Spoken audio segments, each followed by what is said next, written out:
blanche. Louis-Marie Picard du blog incandescente.com. Bonjour Louis-Marie. Bonjour Louis et bonjour à tous. Allez, ce matin, bien sûr, la campagne. Vous avez votre regard acéré, affiné sur le sujet. Difficile de s'y retrouver dans cette campagne présidentielle. Pourquoi ? C'est vrai qu'entre les affaires autour de Marine Le Pen, la mise en examen de François Fillon, la campagne d'Emmanuel Macron qui ressemble à s'y méprendre à une auberge espagnole, il a quand même réussi la prouesse d'avoir Robert Rue et Alain Madelin comme soutien, c'est pas mal. C'est vrai. Jacques Cheminade aussi, qui est toujours en attente d'avoir ses 500 parrainages pour nous emmener peut-être dans une exoplanète, allez savoir. En tout cas, les électeurs sont, comme dirait Sophie Noailles, en quête de sens. Alors c'est navrant, mais heureusement, lui... Alors Sophie Noailles, c'est à partir de 9h. Ouais, C'est à l'émission de 9h, faut quand même le rappeler. Ouais, c'est ça, c'est une petite promo. Sur notre Parce que antenne. voilà, C8, la chaîne du groupe Bolloré, est là pour nous permettre d'approfondir un petit peu la vie politique. Parce que dimanche, elle va diffuser Présidentielle, candidat au tableau, une émission où les candidats seront interrogés par les plus redoutables intervieweurs politiques qui soient, des petits écoliers, et c'est pas du gâteau. Voilà, Sans c'est sur C8 et c'est dimanche, on peut le dire. Alors, ce jeune électorat n'est pas une réserve de voix pourtant. Non, ce n'est absolument pas une réserve de voix, puisqu'ils n'accompliront leur devoir civique pas avant 10 ans.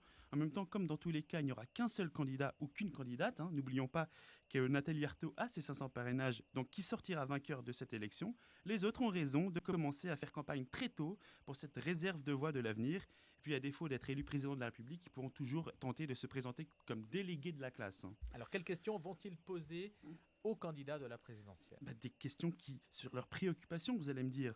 Allez-vous rétablir les frites tous les midis à la cantine ? Êtes-vous pour ou contre la détention de journal de Mickey dans une salle de classe ? Est-ce que dire haut les mains, peau de lapin, la maîtresse en maillot de bain constitue un droit au blasphème ? Mais parfois, vous savez, lui, l'actualité questionne de plus en plus nos charmants bambins. À quand, par exemple, un revenu universel en carambar ? Un élève mis en examen peut-il être élu délégué de classe ? Manuel Valls va-t-il partager enfin son 4 heures avec Benoît ? Doit-on se rendre chez le proviseur quand on est premier de la classe ? Enfin, vous savez, il y en a plein, mais il y a un extrait savoureux qui circule sur Internet où un enfant demande à Emmanuel Macron, qui sera invité d'ailleurs, de lui expliquer quelle est la différence entre la droite et la gauche. Réponse du candidat de En Marche. La droite, c'est une famille politique française pour laquelle le plus important, c'est sans doute la liberté. Et la gauche, c'est une famille politique française, qui a son histoire aussi, pour laquelle le plus important, c'est sans doute l'égalité.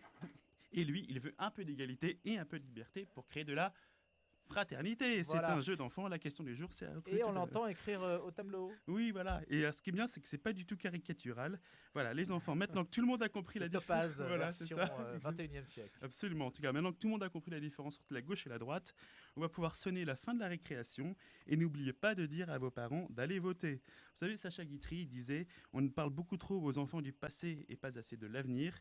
En fait, cette émission aborde un énorme coup de com', parce que c'est de ça dont il s'agit. Elle nous rappelle que dans cette campagne, les adultes sont logés à la même enseigne que les enfants. En fait, cette campagne, elle est à l'image de cette élection très primaire, où les cancres ont le dernier mot. Ah, le jeu de mots sur primaire. Merci Louis-Marie Picard. La com, on en parlera d'ailleurs dans Le Grand Témoin avec Arnaud Benedetti. Est-ce que c'est la fin de la com ? Et puis on regardera présidentielle sur C8 avec donc ses candidats. Mais il y a une question quand même, juste un mot, Louis-Marie Picard. Les enfants peuvent poser des questions extrêmement pertinentes, intelligentes, profondes, que peut-être des adultes ne poseraient pas non plus. Oui, ils peuvent les poser. Là, le problème, c'est les Et on réponses. regardera cela. On regardera ça. Et on va voir si les réponses sont à l'avenant. Merci Louis-Marie Picard. À la semaine prochaine.